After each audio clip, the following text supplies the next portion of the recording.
Ассалаумағалейкум, құрметті Каз Ретро Гараж каналының көрермені.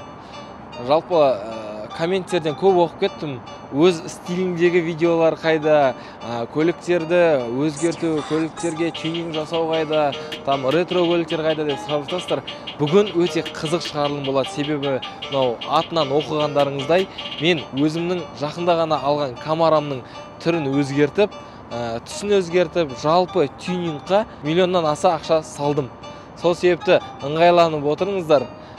Бұл шығарылымнан алатындарыңыз өте көп болмақ. Себебі мен барлығының бағасы қанша кеткені, қалай жалпы жасағанымызды, осы 1,5 аптаның ішінде немен айналысқанымыздың барлығын айтып беретін боламын.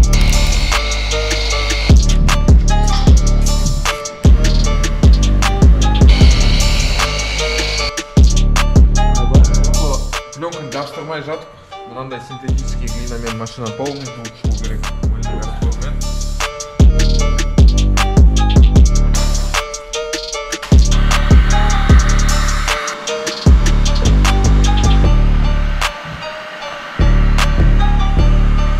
Реально жабысты, прям четко жабысты, четко алды. Енді тюнинг деген кезде менің көзіме бірінші көлігімнің басқа кейіпке, басқа түрге ауысып кеткенін қаладым. Сол себепті ой келді, бірінші краскілейін ба деп, басқа түске бояйын ба, әлде қазір барлығы жасап жатқан винилдан көрейін ба деп сөйтіп, мен бірден пленка жабыстырам деп шештім. Себебі оның минустарынан көріп, плюстары көп. Енді сол артықшылықтары мен кемшіліктері жайлы айта кетейін, сіздер жақсылап тыңдаңыздар. Жалпы винилдің плюстары оны жылдам қысқа уақыттың ішінде жабыстырып тастауға болады. Одан кейін оның түрлері сан алуан болады. Сіздер қандай түске бояйын десеңіздер де неше түрлісін табуға болады. Ал үйтіп бояйын десеңіздер ондай керемет түстерге, ондай малярды жалпы бояйтын кузовщикті табу өте қиын болады деген ол ең үлкен плюсы винилдің. Одан кейін сіздер винилді мысалы кез келген уақытта алып тастай аласыздар. Там 1 жыл жүрдіңіздер, түсі өзіңіздің уже жалқып кеткен болсаңыз, түсінен бояған түсіңізден, жабыстырған түстеріңізден, одан кейін алып тастауға болады. Міне тағы да бір плюсы. Жалпы осындай плюстары көп болғандықтан бірден шешімге келдім. Мен винил жабыстырам деген. Сосын бағаларын біле бастадым. Енді арзан погонный метрі 5500 теңгеден басталатын, там 5 Star, Scorpio деген сияқты арзан винил алсаңыздар, оның бірінші кезекте жабысқақтығы, кілегейлігі дұрыс емес болады. Одан кейінгі екінші кезекте ол арзан болғаннан кейін тез құртылады және де түсін жоғалтады деп маған мастерім кеңес берді. Арзанын алмай ақ қой, сен ақыры қымбат машина, тем более сенікі қымбатын осынша 12 миллион тұратын машинаға 500 мың, миллион кетірсең, ол ештеңке емес деп. Зато сен первозданный дейді ғой, өзінің бастапқы кейіпінде өзінің краскасын аман қалдырасың. Сол үшін қымбат винил ал деді. Сосын мен винилдардың компанияларынан жақсысын іздей бастадым. Жақсы дегендер ол Hexis, Avery, Arlon деген және де премиум класс қой, 15 000 теңгеден басталады. Мен сондай 15 000 теңге тұратын винилдің 18 метрін алдым, яғни мен машинама бұлай жетеді деді. Негізі 13 метр жетеді, мен 18 метрін алдым, өйткені бір рулонды ала салайын дедім да. Сосын мысалы корректировка жасау оңай. Бір жерін сырып алсаңыз, немесе бір жерін істеп алсаңыз, менде артық винил бар. Мен кез келген уақытта барып, қайттан детейлингке сол жерін жабыстырып ала саламын. Сосын 5500 теңгелік арзан винил дедім ғой. Соның тағы да бір минусы, ол жабысып қалғаннан кейін сіз аласыз ғой, мен 1 жылдан кейін, 2 жылдан кейін астындағы краскасын жұлып алу мүмкін екен клейі. Өйткені ол арзан материалдан жасалған ғой. Сол себепті қымбат материалдан аямай алып жақсы жабыстырған өте абзал екен. Жалпы встречный сұрақ келеді, винилді қайдан алдың деген. Мен Алматыдан көп жерлерден іздедім, осы бізде сататын. Сөйттім, ол жақтағы в наличии бар түстердің ішінен маған ұнайтын түсті таба алмадым. Сөйттім, менің Лев деген мастерімнің кеңесімен, детейлингтің кеңесімен біз Ресейден іздедік. Сөйтіп Ресейден ұзақ уақытқа созылған ізденістің арқасында біз өзіме ұнаған кайф винилді, кайф түсті қол жетімді бағада таптық. Ал қазіргі сәтте мынандай Россияның ситуациясы қиын болып жатыр да, и оның келетініне вообще мен кәдімгі қатты уайымдап отырдым. Еще ол Москвадан Екатеринбургқа барып, сөйтіп путешествовать етіп келді. Ұзақ уақыт келді. Әні келді мен. заказым.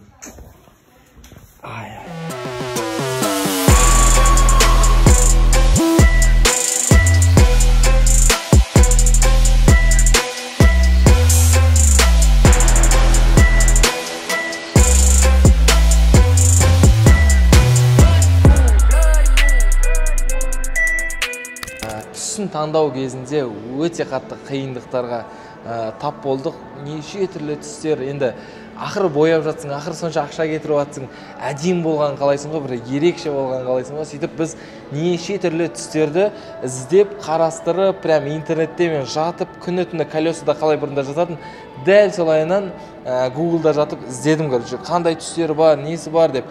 И сол түстердің ішіндегі ең андай болды, бір қатты ұнағаны изумрудный болды.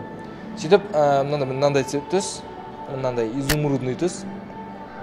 Көрдіңіздер, дәл осы түс мені ұнады бізге. Сөйтімде мен осы түс біздің Алматыда бар ма, жоқ па екенін іздедім, короче, Алматыда бар ма, жоқ па деп. Біздің қуанышымызға орай ол Алматыдан табылып, міне Лёва екеуміз өйстіп барып таңдап, алып, оның пробник андай 1 метрден 1 метр. Сөйтіп қойып көрген кезде басында әдемі сияқты көрініп тұрды, бүйтіп әдемі сияқты машинаға қойған кезде мына көк түс қатты ұнады, именно изумруд ұнады. Ең қатты ұнаған осы изумруд болды. Сөйтіп біз оның пробнигін алып, детейлингке барып, жабыстырып көрдік. Көзбен көрсең басқа деді, именно крылоға жабыстырып көрдік. Крылоға жабысқаннан кейін мына түс шыны керек маған қатты ұнамады. Мынау менің машинам, менің сонша күткен көлігім бұндай болмау керек дедім да, ары қарай түс іздеуді жалғастырдық. Жатып, іздеп, қатты ұнаған түс қазіргі мода болып атқан 21 жылдан бастап камералардың барлығы сондай болып шығып атқан Rapid Blue деген көк түс ұнады. Капоты барлығы қара, бірақ түстің өзі аспан көк түс бар ғой, біздің туға ұқсайды. Дәл осындай түсті ойластырдық, міне осындай қылсақ па деп. Қазір тренд Rapid Blue десеңіздер, бүкіл Ferrari, McLaren барлығы осындай түске бояп жатыр. Мен де осындайға бояйын ба деп қатты ұнады негізі. Бірақ сонда да бір ерекшелік таппадым да ол түстен. Күндердің бір күнде келе жатқанымда сөйтіп әлі түс іздеп жатырмын. И бір кезде жанымнан өйстіп Mercedes ұзады ғой Камарадан. Прикиньте, лайнан Mercedes ұзады ғой. И мынаның түсін көремін да, жасыл, еще жасыл деген мұсылмандардың түсі ғой. И андай сарымен переливация етіп жатқан хамелеон. И анан мен осы түсті мен табам деймін ғой, короче. Сөйтемде интернетке кіремін да, неше түрлі соған ұқсайтын түстердің барлығын іздеп, Hexis'тан бірінші осы ұнады менің маған. Көрдіңіздер ме? Fluorescence Willow деген, флюоресцентный сары деген түс, осын таптым. И капоты қара, ана нелер, айнектер, айналары қара, сосын болт менікі осындай болады дедім да. И тағы да бір күні жатып іздеп, сондай жасылдардың арасынан іздеп жаттым да, дәл сол маған ұнаған түсті мына BMW-дан көрдім. Қараңыздаршы, мәссаған. Осы BMW-дан көрдім да, и осы BMW-ға подписация етіп, болды, мен осы болады, осын табам дедім да, Ресейден іздеп, сол түсті тауып, и дәл қазіргі сәтте жасадық. Бұл түс Hexis компаниясының Acid Lime деп аталады. Ресейден заказ бергенде қиындықтар болып, ол обычно 6 күнде келетін еді, ол деген 15 күнге дейін созылып кетіп, Мәскеуден прямой ұшып келмей Екатеринбургқа барып, Екатеринбургтан Петропавл, Петропавлдан Астанаға, Астанадан кейін Алматыға келді. Сөйтіп, міне дәл осындай Acid Lime деген, яғни қышқыл лимон, жасыл қышқыл лимон деген түсті тауып, алып, біз боядық. Енді результаты сіздерге ұнап жатыр деген ойдам. Өзім көлігімнен қатты кайфовать етіп жатырмын. Қандай әдемі? Таңертеңнен кешке дейін мен жұмыс істеймін. Табу керек дейін жасап тұрса сенбеймін. Таңертеңнен кешке дейін мен жұмыс істеймін. Табу керек дейін жасап тұрса сенбеймін. Таңертеңнен кешке дейін табу керек дейін. Барлығын жасап енді бастаған кезде, міне дәл осы түсті артыңғы крылосынан бастаған кезде біртүрлі бір андай қатты бір яркий сияқты көрінді маған көлік бар ғой. Бір андай ойыншық сияқты көрінді де, қорытындысы қалай болады дегенде, Лёваға рахмет, красавчик ол тұрды. Ерғаз уайымдама, ең қорытындысын көрген кезде всегда сезім бөлек болады. Сол үшін сен одан да до конца күт, соңында тек қорытындысын көріп, отвечаю, сен риза боласың деді. Сол үшін РТС, детейлинг, Лёва, саған рахмет үлкен. Сөйтіп біз соңына дейін күтіп, уже алды жапса бастағаннан кейін, мынау нелер жапса бастағаннан кейін кішкене өз-өзіме келе бастадым, мынау кайф болып жатыр деген секілді. Сөйтіп бірінші шығарған кезде тіпті сөзімді, андай сезімімді айтып жеткізу мүмкін емес болды. Енді тағы да не жұмыстар жасалды, соңында сіздерге прайс келтіретін боламын. Барлығы қанша ақша кеткен жайлы. Дәл қазіргі сәтте не жасалғанын айтайын. Бұл тек қана пленка жапсырып қоймай, пленканың өзін қорғайтын арнайы керамика болады екен. Оны жақпасам пленка тезірек износ болып, тезірек өз стройдан шығады екен. Сол үшін пленканың өзін қорғайтын керамика жағылды мына жаққа. Мына жаққа да тап-таза полировка и полностью керамика үстінен ұрылды. Бұл жаққа Крайтекстің керамикасы. Мына жаққа Крайтекс 7+, мына жаққа Крайтекс арнайы винилдікі болды. Сөйтіп одан кейін салонды жасаттық. Салонға келетін болсақ, Автомирдің жігіттеріне рахмет. Саған көптеген варианттар ойластыруға болады деп мені қызықтырып, содан кейін қызыққаннан кейін сол сезімнен шығамай қалып, Автомирдің көмегіне жүгінген болатынмын. Тюнинг деген соң мен толық қандай тюнинговать еткім келді да, сол себепті сыртымен ғана шектеліп қоймай, ішкі салонды да кішкене бет әлпетін жалпы сыртына келтіргім келіп, мінім Автомир деген достарыма келдім. Қазір осы Автомирмен жалпы іші салоны қандай болатынын ақылдасып шешіп, содан кейін соны жасайтын боламыз. Маған көмектесетін Мархат деген Енді қара, мен ең алдымен басқа тігін компаниялардан ерекшелігімізді бірден айтып өтейін. Сосын камераға қандай түс, ол түсті таңдағанымыздың себептерін сендерге айтып беретін боламын. Мысалға, алькантара, лен, замш, велюр, эко-кожа сан алуан түрлері бар. Оны таңдай алады. Ең бірінші ерекше. Мысалы, маған өзіме алькантара ұнамайды қатты. Білмеймін, неге бәрін айтқанда кір сияқты болып, қолым тиіп кеткен жерлері серый болып тұрады мысалы. Әр кісінің таңдауы әртүрлі болады. Сол үшін бізде ассортимент бар. Мысалға, алькантара ұнаса, алькантара таңдай алады. Ұнамаса, басқа түрлерін таңдай алады. Онымен қоймай, матаның түсін таңдайды. Узорын деп айтамыз ғой, тігісін. Жібінің түсіне дейін таңдай алады. Ал камераға мен саған осы Теддиді ұсынамын. Тедди жақсы мата, көбінесе популярный деп айтады ғой қазір. Тедди мен Enigma қатар жүреді, Сахара 3 түрлі. Мына матаның ерекшелігі, бұл трехслойный бархатный материал. Бұның үстіне уақыт өте келе кірлеген болса, химчистка жасауға болады. Бала-шаға болса, йогурт, шоколад тез кетеді, мысалға. Көп жағдайында осы жақсы. Ал камераға, мысалға, жасыл түс ол келе қояды деп айтпаймын. Ешқандай жасыл келмейді жат біздің жасыл. Жоқ, жасылмен біраз таңдадық. Жасылдың ешқайсы нақты келмейді. Сондықтан біз қара түсті ұсынамыз, бірақ тігісін жаңағы айтқандай жіптің түсін жасыл қып, сыртымен, кузовпен бірдей қылатын болсақ, өте әдемі болады деп ойлаймын. Қара түсті болады, иә? Қарасы. Жалпы мысалы басқалар неден қателесіп жатады өйстіп чехол таңдайтын кезде, мысалы обшивка таңдайтын кезде? Аттауларын айтпай қоян компаниялардың бір-екі мен деген аса үлкен компаниялар бар.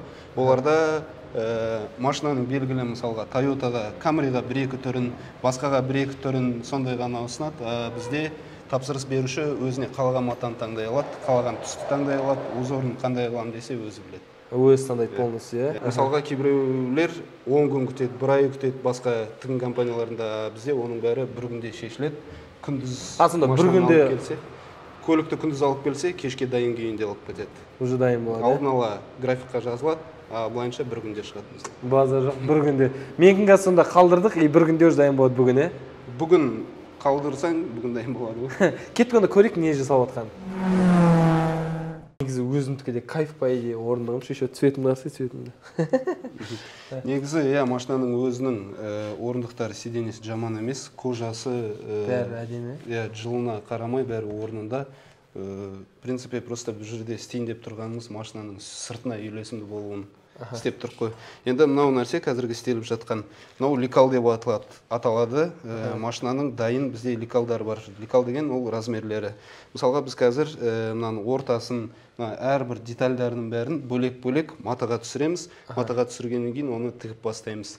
Саған әдейі осы уақытқа дейін көрсетпедік. Негізі міне мынау подголовнигі басы түсінікті болу үшін көрсетіп өтейін. Осындай стильда шығатын болады бұйыртса. Жүбі әдемі екен, Ана ламборгинилар болады, хуракандар ішінде осындай тұратын тігістермен выделяться етіп.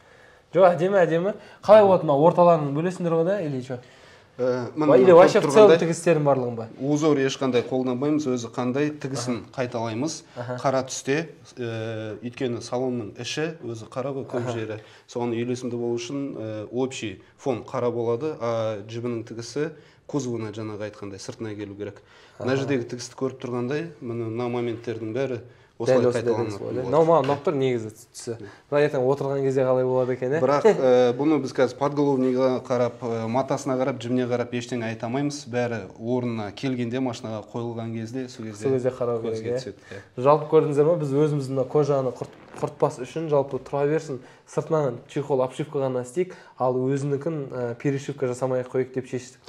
Бұл жерде екі түсінік бар. Перетяжка деген бар, обшивка деген бар. Перетяжка дегеніміз ол егерде өзінің саудасы бітсе, сиденьесінің мысалға сырты толықтай шешіліп, өзінің орнына кожамен немесе матамен ауыстырылады. Ал обшивка деген біз өзінің сиденьяларын деформировать етпейміз, түк ештеңесін қозғамай үстінен киіледі. Бірақ та шатастыруға болмайды. Ол базардың чехол емес, далаңдап салаңдап тұрмайды, өзінің родной сияқты орын-орнында тұрады. Перетяжка сияқты тұрады ғой, иә? Кәдімгі не сияқты, пленка сияқты сыртына біз істетіп жатқан красить етпейсің, пленканы жабыстырасың, кейін алып тастасаң да болады, сол сияқты обшивканы тоже алып тастасаң да болады.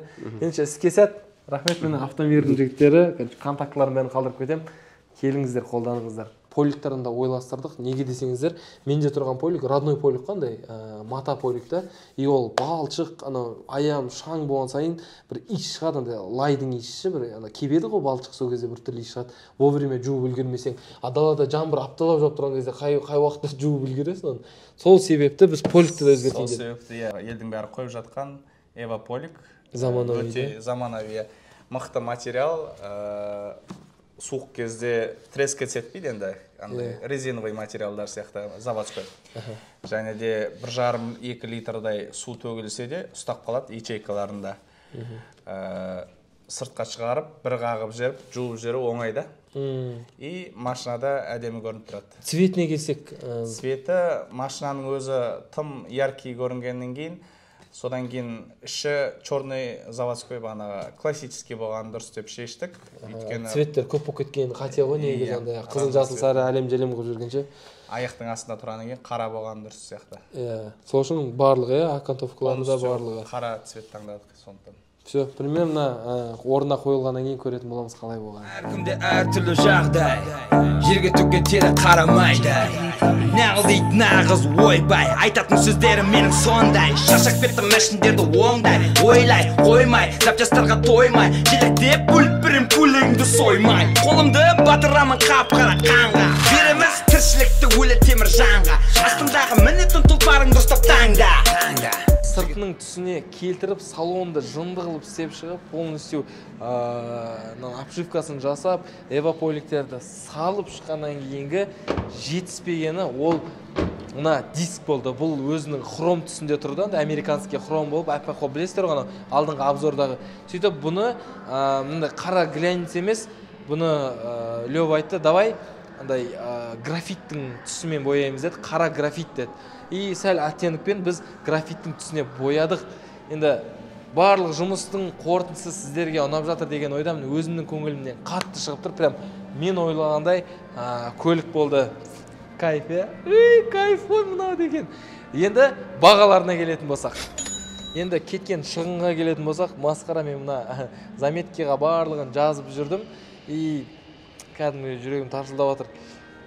Жалпы винилмен дәл осылайынан Royal Tuning студиясында істейтін болсаңыздар, РТС-та 700 мың теңгеге кетеді. Ол өте жақсы материалмен, Hexis, Arlon, 3D деген материалмен жұмысымен бірге 700 мың теңге болады. Менде 700 мың теңге, ол до полировка жасалады, оның барлығы есептелмейді. Полировка жасап, сырылған, пырылған жерлерін барлығын дайындап, пленка жабыстырып 700 мың теңге кетті. Одан кейін плюс керамика, Crytex толық машинаны керамикамен көмкерді, 80 мың теңге. Одан кейін лобовойына анти-дождь деген жасады, керамик продан анти-дождь жасады, оған 20 мың теңге кетті. Одан кейін алдыңғы фарасына, яғни жарық шамдарына броньдау жасады, туманный бір нәрсе дегенмен броньдау жасады, оған 30 мың теңге кетті. Сосын дисктарын бояу, 4 дискті да бояп шығу 80 мың теңге кетті. тағы да барлық анау камара деген значоктарлығын барлығын красить етіп орнына жабыстыруға 15 мың теңге кетті покраскасына. Содан кейін Автомирдің услугаларына 70 мың теңге, яғни салонның обшивкасына кетті 70 мың теңге.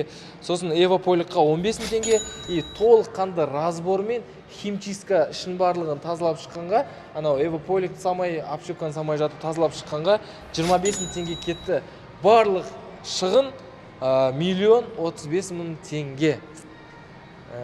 Жалпы үстіп жұмыстарының барлығын кайф қылып істеп берген РТС детейлингқа, яғни Royal Tuning Studio детейлингіне Лёваға алғысымды білдіремін. Мына жерге барлық контактылары, описанияда контактылары, және де Мәке Автомирға ішінде салонымды кайф қылып берген Автомирға алғысымды білдірем. Бұл андай реклама емес, бұл шынайы кәдімгі результатын көргеннен кейінгі қорытындысына риза болып сіздерге кеңес беріп тұрған жарнама. Сол себепті мен кайфовать етіп тұрмын. Өзіме қатты ұнап тұр. Тюнинг деген осындай болу керек қой. Чоттам, кайф шығарылым болды ма, маған өзіме қатты ұнады. Сендерге де ұнады деген ойдамын. Барынша енді бөлісуге тырыстым. Жазарын жазып алып, керегін алып аларсыңдар. Ендеше келесі кездескенше міндетті түрде жазылып, пікірлеріңді жаза кетіп, лайк басып, достармен таратуды ұмытпаймыз. Біз әлі талай кайф проекттер жасайтын боламыз. Қазір это гараж. Рахмет.